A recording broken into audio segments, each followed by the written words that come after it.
नहीं, अभी इसमें तो रिजल्ट में ना मेरा रैंक 0607 आया है। तो अभी भी प्रिपरेशन शुरू ही रहेगी और नेक्स्ट टाइम आईएएस बनने के लिए अभी भी प्रयास जारी ही रहेंगे।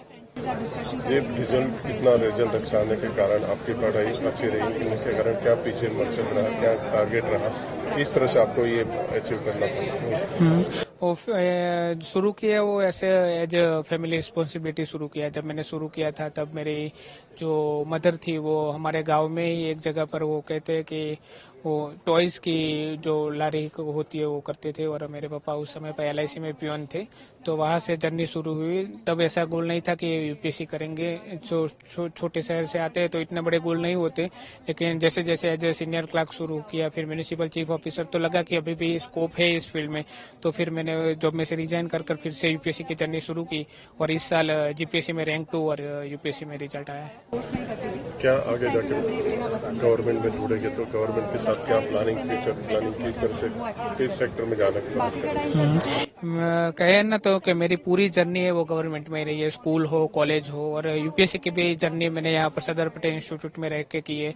तो डेफिनेटली वो गवर्नमेंट में पे बैक करने की वो पूरी भावना है। तो और जिस समाज में से और जिस जगह से आते हो तो गोल है कि लास्ट माइल तक पहुंचने का हमेशा प्रयास करते रहेंगे। आपका बैकग्राउंड क्या रहा कि जिसके कारण आपको ये सब पूरा तरह से लगान से काम किया आपने?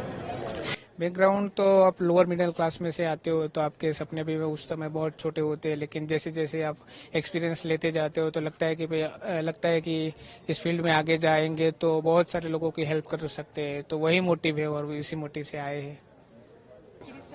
नहीं, अभी इसमें तो रिजल्ट में ना मेरा रैंक 0607 आया है।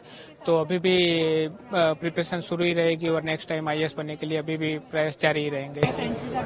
ये रिजल्ट अच्छा आने के कारण आपकी पढ़ाई अच्छी रही, इनके कारण क्या पीछे मकसद रहा, क्या टारगेट रहा, किस तरह से आपको ये अचीव करना पड़ा? वो शुरू किया वो ऐसे एज फैमिली रिस्पॉन्सिबिलिटी शुरू किया। जब मैंने शुरू किया था तब मेरी जो मदर थी वो हमारे गांव में ही एक जगह पर वो कहते हैं कि वो टॉयज की जो लारी होती है वो करते थे, और मेरे पापा उस समय पर एलआईसी में पियोन थे।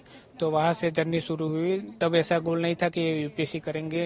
जो छोटे शहर से आते हैं तो इतने बड़े गोल नहीं होते, लेकिन जैसे जैसे एज ए सीनियर क्लर्क शुरू किया, फिर म्यूनिसिपल चीफ ऑफिसर, तो लगा कि अभी भी स्कोप है इस फील्ड में। तो फिर मैंने जॉब में से रिजाइन कर फिर से यूपीएससी की जर्नी शुरू की, और इस साल जीपीएससी में रैंक 2 और यूपीएससी में रिजल्ट आया है। क्या आगे जाकर गवर्नमेंट में जुड़ेंगे तो गवर्नमेंट के साथ क्या प्लानिंग, फ्यूचर प्लानिंग, किस तरह से किस सेक्टर में जाने की बात करें? कहे ना तो कि मेरी पूरी जर्नी है वो गवर्नमेंट में ही रही है, स्कूल हो, कॉलेज हो, और यूपीएससी की भी जर्नी मैंने यहाँ पर सरदार पटेल इंस्टीट्यूट में रह के की है।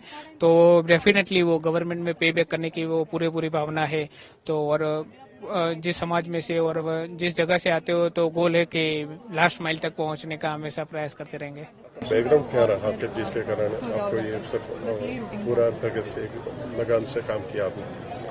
बैकग्राउंड तो आप लोअर मिडिल क्लास में से आते हो तो आपके सपने भी उस समय बहुत छोटे होते हैं, लेकिन जैसे जैसे आप एक्सपीरियंस लेते जाते हो तो लगता है कि इस फील्ड में आगे जाएंगे तो बहुत सारे लोगों की हेल्प कर सकते हैं। तो वही मोटिव है और इसी मोटिव से आए हैं।